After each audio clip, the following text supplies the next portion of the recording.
Welcome to a new edition of the Neon Jazz interview series with jazz guitarist Arthur Smith and keyboardist James Hummo of the Vancouver, Montreal-based band Last Ark Out. We got into their new 2024 CD called Lift. The album is a feat of remote creative collaboration. With 6 unique guest artists from around North America, the album delivers a potent mix of jazz, groove, rock, and funk, featuring the likes of Larnell Lewis, who is known for his work with Snarky Puppy, and veteran Sasha Berliner, and Hailey Niswanger, who is known for her work with Esperanza Spalding and Terri Lyne Carrington, as well as JUNO-award-winning saxophonist Allison Au, along with a list of others. We talk band chemistry, surviving COVID, touring, and much more. Dig in. Gentlemen, thank you for taking a minute out today. I appreciate it. Yeah, thank you so much for having us. So my first question was, we're going on the 4-year anniversary of this pandemic. How did you guys get through this time period as an artist, and how did it change you? I mean, it was tough. So for me, I had just moved to Montreal just before the pandemic started. And so I was out here and didn't really know anybody. So it was kind of really a pretty long period of not really making a lot of art, just because it was so difficult to meet new people during that time. But partway through, the Canadian government, through the Canada Council of the Arts, they created this grant called the Digital Now Project, which was basically funding for artistic projects that that could roll out and that could work within the restrictions of the pandemic. So when we found out we received that really gave us a big boost, because it was then possible for us to do something even though we were really far apart. So I think once we got that, then we for me at least, I started to feel like I was an artist again, and I could make some music and make some stuff happen. There's a bit of a light. How about you, James? Yeah, I was in the process of transitioning from teaching full-time to playing full-time, and then that ended very quickly. And so I was frantically setting up home offices to continue teaching online. So that was kind of what I ended up doing for most of the pandemic, was continuing what I was doing. And yeah. So how did you guys hook up? How did the band proverbial hook up? How did all of this come together to create this project of this new band, Lift? So we've all been playing together in some capacity for, I feel like, almost 15 years now. Most of us met at Vancouver Community College, which is a school in Vancouver where we studied music. And we didn't really have Last Ark Out officially initially, but it was, we'd get together to play each other's tunes and try things out, work on music. And eventually, James had a graduation recital, I think it was, from Capilano University, which is another school in Vancouver. And he booked us plus our bassist, Jeff Gammon, for that gig. And we kind of just really enjoyed playing together, and it kind of just kept going from there. Yeah, and since then we've kind of done things whenever we've been able to put something together.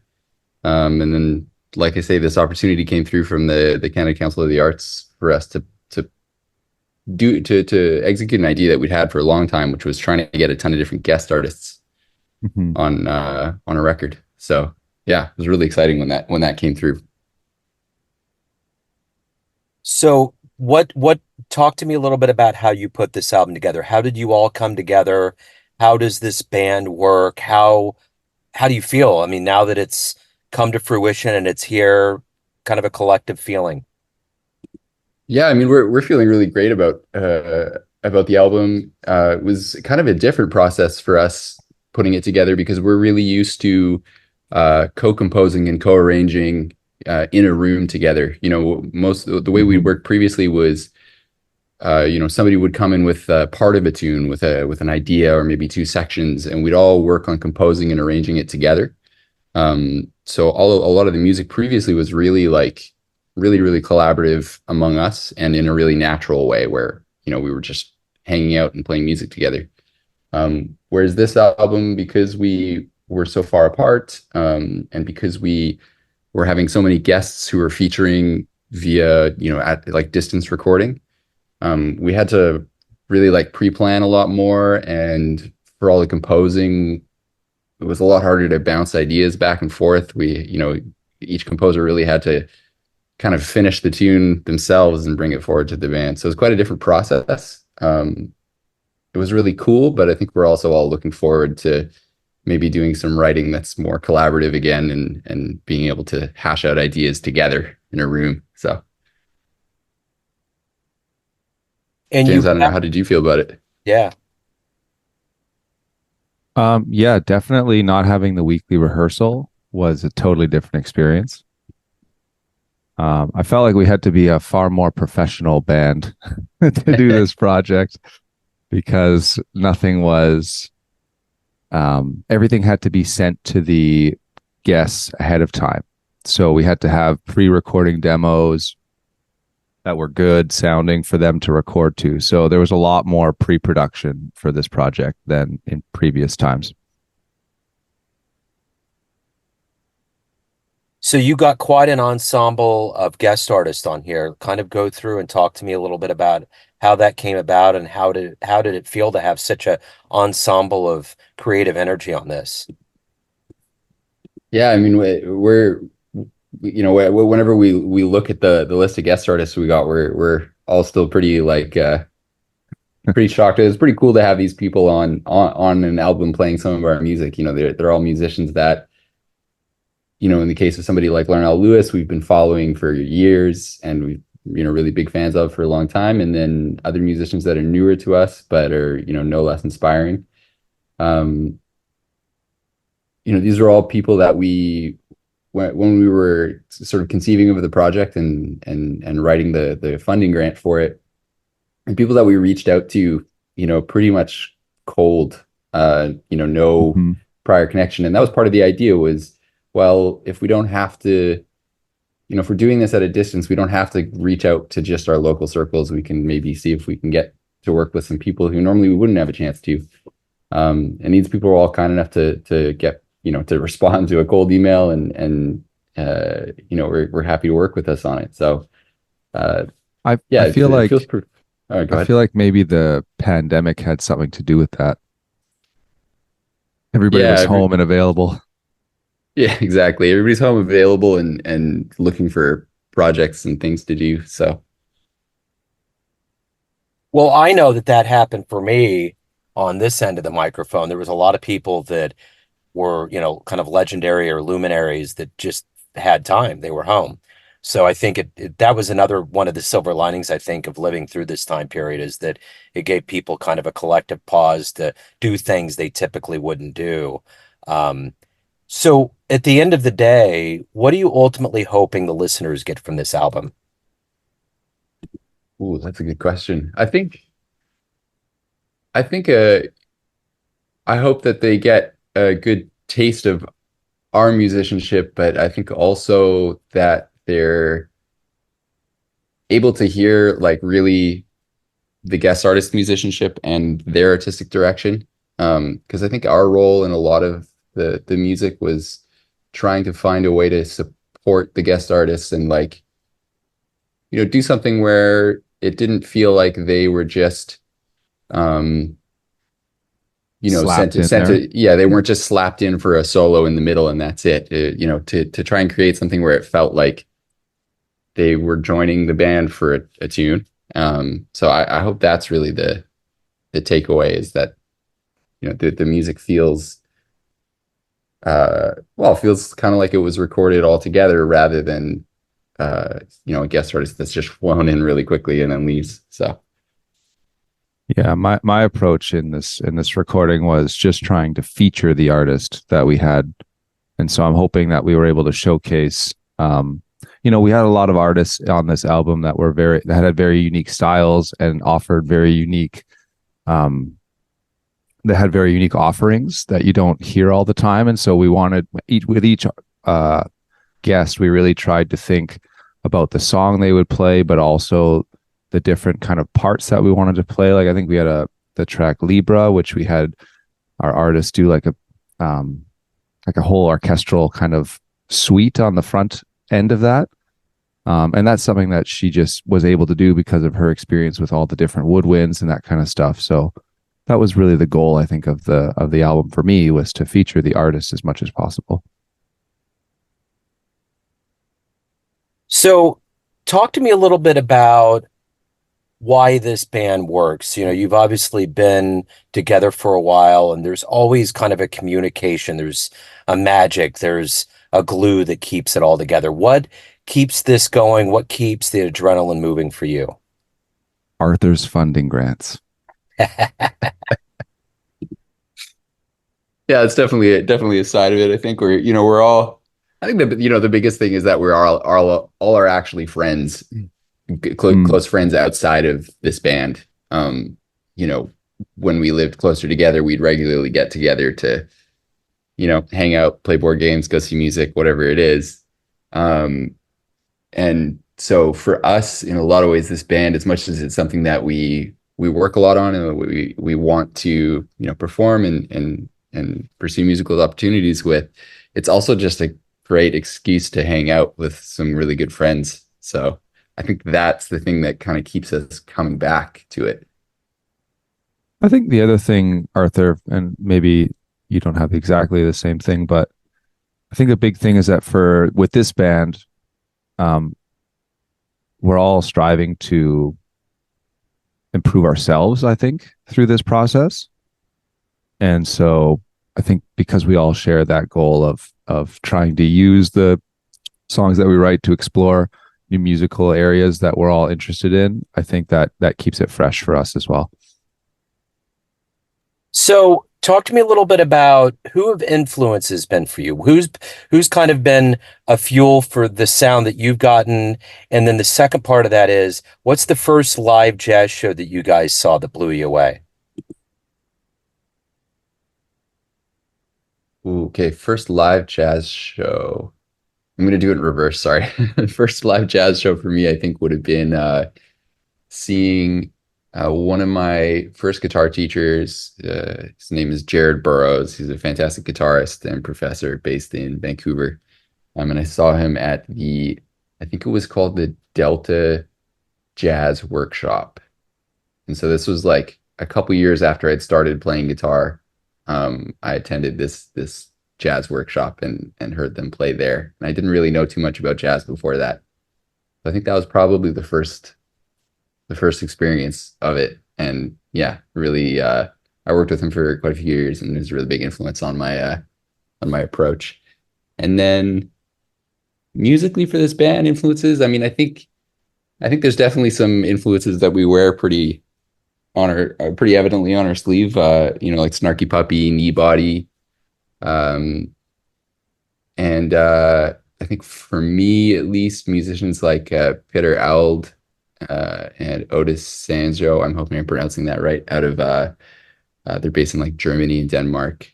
Those have been some really big influences lately. For me, I think I'm going to do the same thing with Arthur. I'm going to go backwards. I think the first concert that had a big impact on me was I saw Joshua Redman, actually.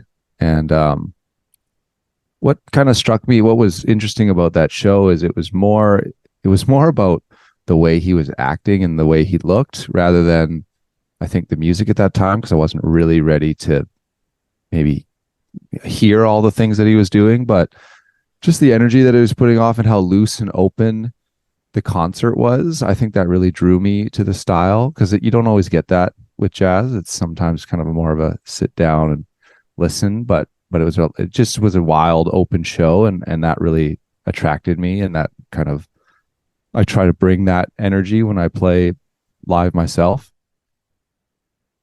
And then I think in terms of like influences, I think what's so cool about this band is everybody, like, especially like I'm thinking about Jeff and Justin, they're like little Wikipedias of all the music. And because of that, I think all the writing is really varied in the band, and everybody brings a pretty unique style.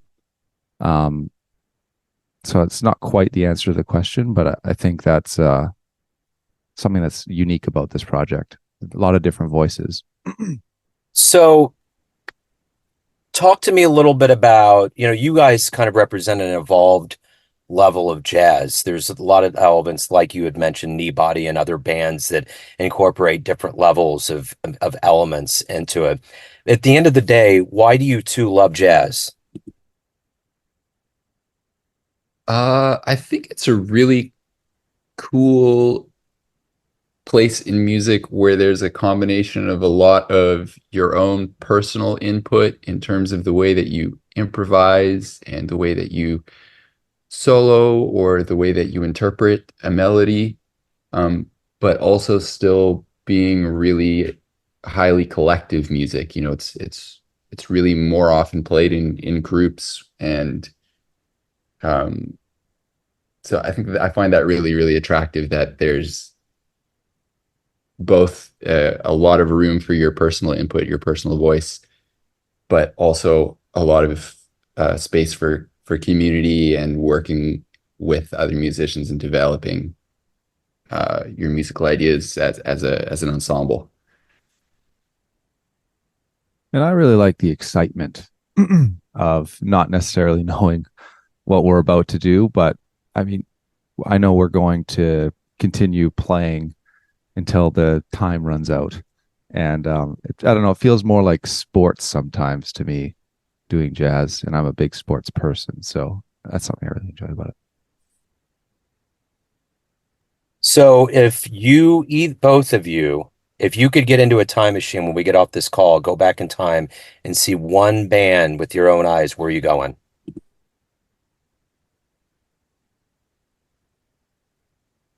Oh man, that's a hard question. I'd probably go see Django Reinhardt.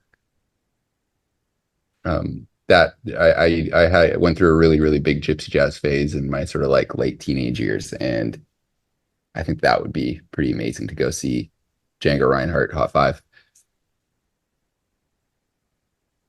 Just not maybe the answer you were looking for, but I think I'm going back to see some old school classical music. I want to see some cannons firing and some Beethoven. Those are both great answers. Absolutely great answers.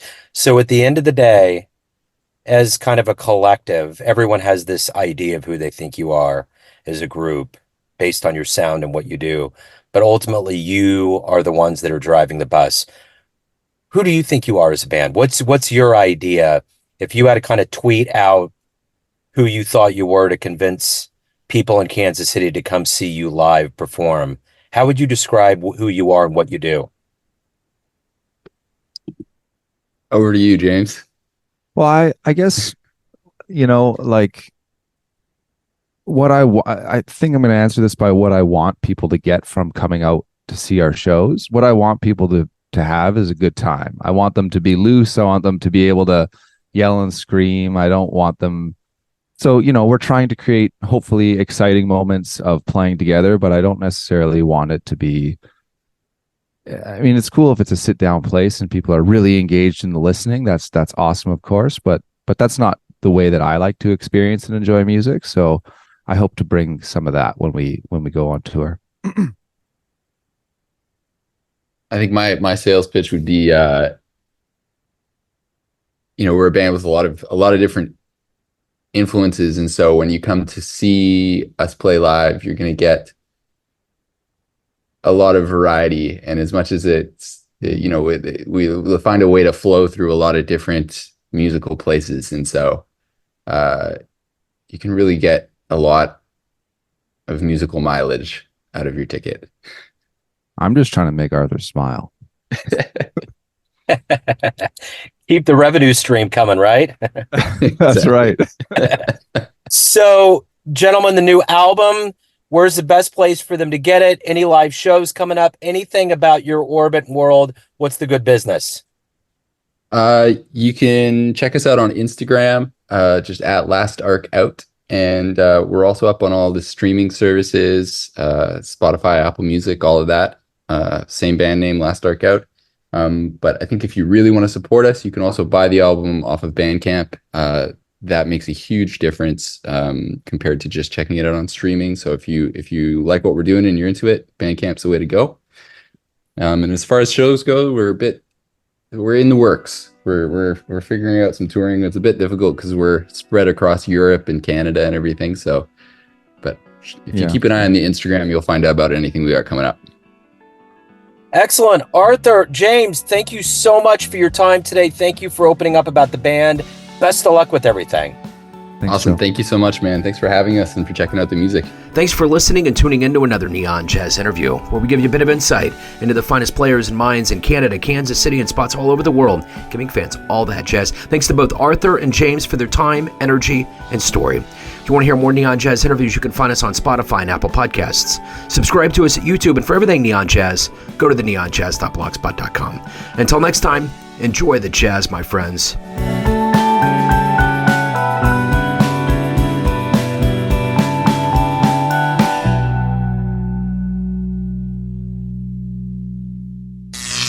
Neon Jazz.